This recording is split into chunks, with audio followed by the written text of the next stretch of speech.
So my name is, are you ready? My name is Cristi Cano, K-R-I-S-T-I-C-A-N-O. My son's name is Zane Nelson, Z-A-N-E-N-E-L-S-O-N, and he is a year old. Okay, and as we're talking, if you'll look at me. Okay. And not the camera, okay, if possible. So if you would just tell us about maybe receiving the Hope Bag, perhaps when you received it, and if it was helpful, or if you enjoyed, you know, the stuff in it. You could just talk a little bit about that. Okay. Well, our son was diagnosed at 7 months old, and have a healthy, perfect baby, and you never expect cancer. And after his diagnosis, we were pretty, you know, bleak. It just, I don't even know how to explain it. You feel like the world is over and you can't keep going, and you're thrown into a hospital environment and you feel like there's just no hope. And when we were admitted onto the 8th floor, the HEMOC floor, I want to say within the first day of us being there, the social worker came up and brought us the Hope Bag from the T-Bone family, and it was just so great. I don't even know how to thank you guys enough for it. And it's not necessarily what's in the bag. It's just the fact that there is still hope for humanity. There are still good people that care. And just that thoughtfulness that you guys took to put those individual items, a blanket, I mean, shampoo, snacks, all kinds of things that you just don't realize you need in a hospital. And I'm an RN, and I had to quit my job to take care of Zane. It's a full-time job, and between me and his father, you know, I was the best choice. So here we are on one income, and finances are tight, and every little bit helps. And we have just been so thankful for, you know, even the parking passes that we do, you guys do. It helps, because after paying bills, we may be tight, and it's $8 a day. And if we're here for 2 weeks, that really adds up.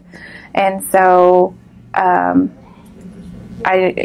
just don't even know how to explain it. It's just a glimmer of hope. It's just the compassion you feel for someone, and you don't even know us. You don't know anything about us or our son or our situation. And I mean, it warms me, and I don't know how to say thank you enough. That's perfect, and it's our pleasure for sure. That you did awesome, fantastic.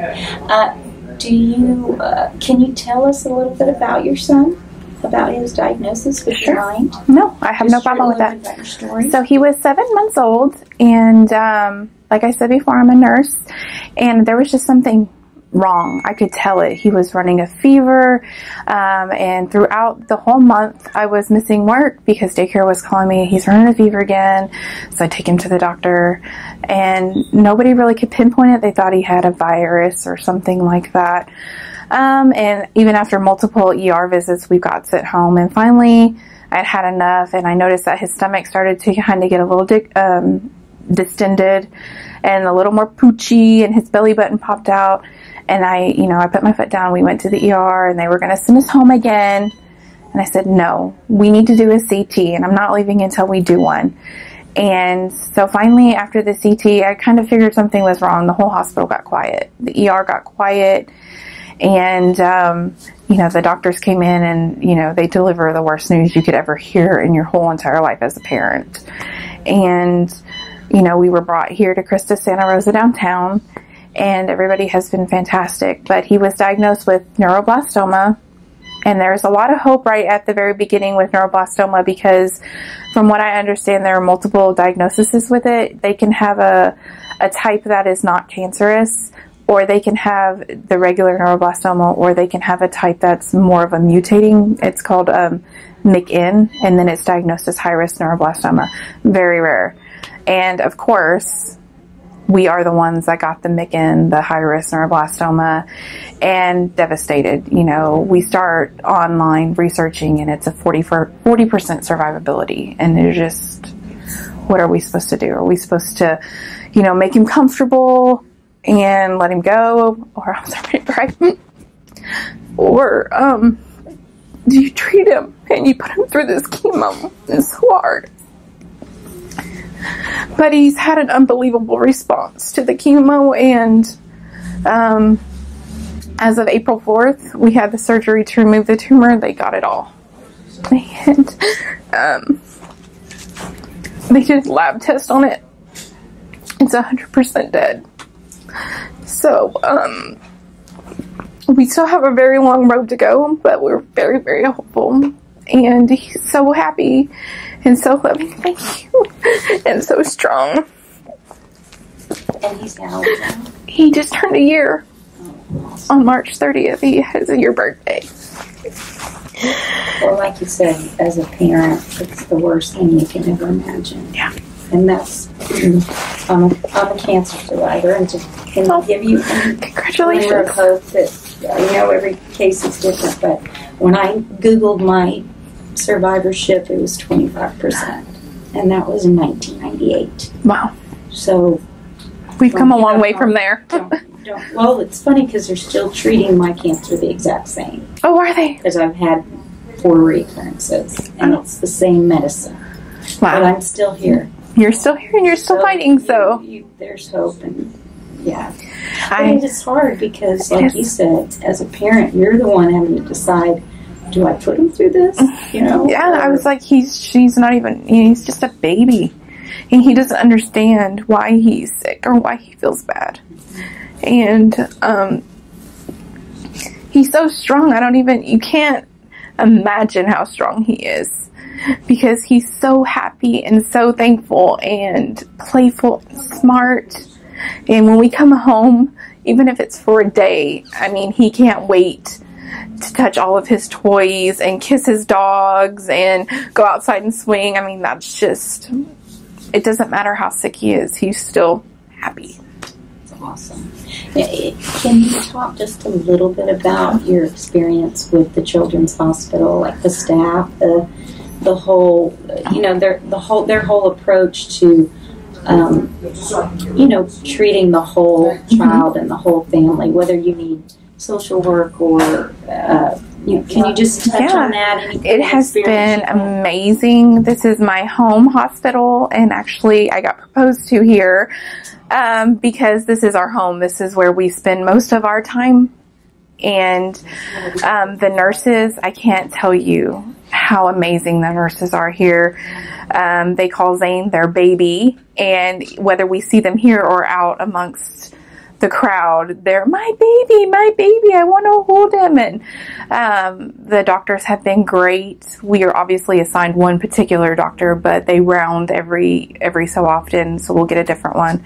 And they've been amazing, keeping us in the loop. Make sure if we have any questions, even if it's off the wall questions, they will find the answer, and they make you feel 100% like you're not a dumb person and you're not asking dumb questions. And I can say that I've been comforted just by coming in. Like, I know chemo is such a bittersweet treatment. It's going to make them sick. It's poison, but it's also treating that nasty, nasty thing growing inside of them. And so it's very bittersweet coming in here. And there's nothing more comforting than you get checked into your room and all the nurses come in and say hi, the doctors come in and say hi. And even Zane, he has no fear of any of the nurses. He loves them all. And it's just been fantastic. The social worker, any questions I have, any resources I need, she's on it. Well, I think as a cancer patient, and because I've had the experience of not feeling this way, but to have the